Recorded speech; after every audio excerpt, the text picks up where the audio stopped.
Okay, today we're going to get into a story that honestly goes way beyond the usual daily headlines. We're talking about a really dangerous geopolitical shift, a confrontation brewing between two major Middle Eastern powers, and at the heart of it all, a weapon that's changing the entire game. Now, that quote you're seeing, that's not from some fringe group or a radical cleric. Those are the actual words of Recep Tayyip Erdogan, the president of Turkey. You know, a NATO member and a key U.S. ally. I mean, a statement like that from any world leader would be pretty shocking, right? But coming from the guy who leads NATO's second largest military, yeah, that stopped intelligence analysts dead in their tracks. And look, I get what you might be thinking. We've heard tough talk before. Fair enough.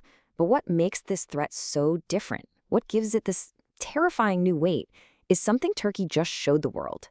It's a weapon so powerful that military analysts are actually using the term near nuclear to describe what it can do. So this really brings us to the heart of what we're breaking down today. It's this direct link between a political threat and a brand new, absolutely devastating military capability. And to really get the threat, you have to understand the weapon first.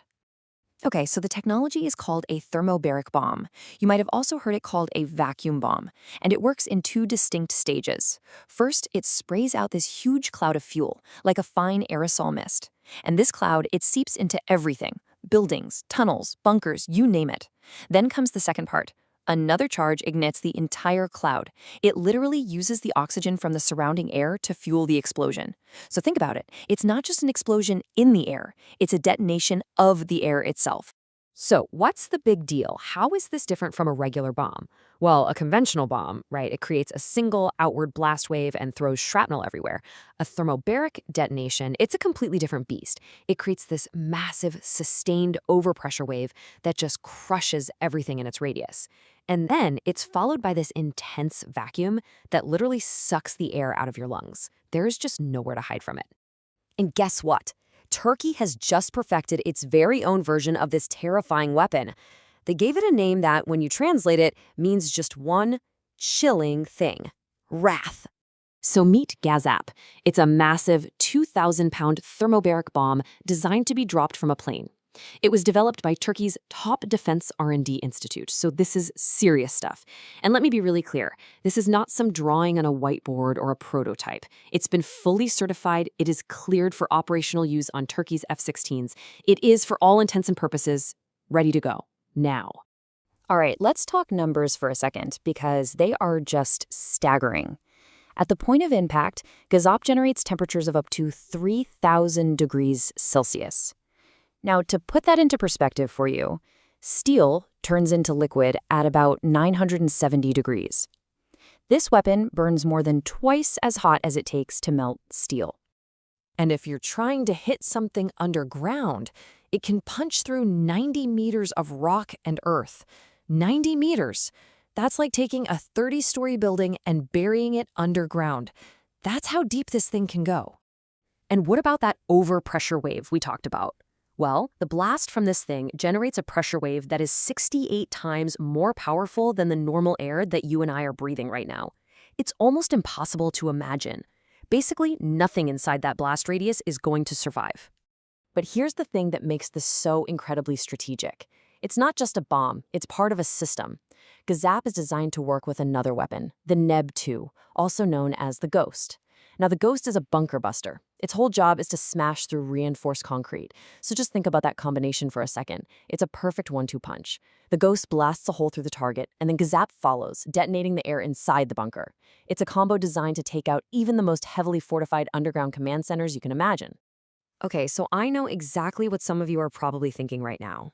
Come on, Erdogan is all talk. He's been making threats against Israel for years. And you know what? That's a totally fair point. But let's really look at the pattern here, the recent escalation, because this time, it's way more than just words. This timeline shows a really clear progression of things getting worse. It kicks off in October 2025 with an incident at sea. But Turkey's response? It isn't some angry diplomatic letter. No. They issue arrest warrants. The chief prosecutor in Istanbul charges the entire senior Israeli military command, we're talking the IDF chief of staff, with war crimes. Think about that. A NATO country is trying to legally prosecute the military leadership of a major U.S. ally. That has never happened before. It's completely unprecedented. And the language, man, the language has just gone off the rails. We've moved way past normal diplomatic spats into something way, way more dangerous. You've got official government statements calling the Israeli prime minister the Hitler of our time. On the other side, Israel's heritage minister calls President Erdogan a megalomaniacal dictator. I mean, when the president of Turkey is publicly cursing that Allah would destroy Israel, we're not talking about policy disagreements anymore. This is existential.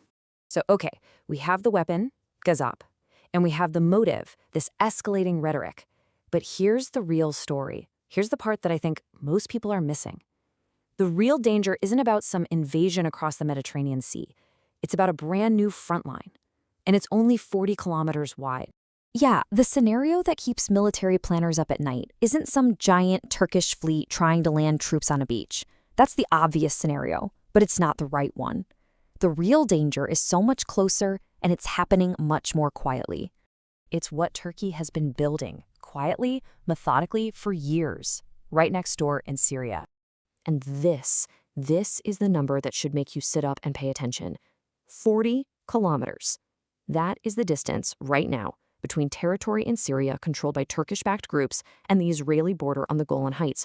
40 kilometers. That's not a sea voyage. That's a short drive. This is what intelligence analysts are calling a creeping collision.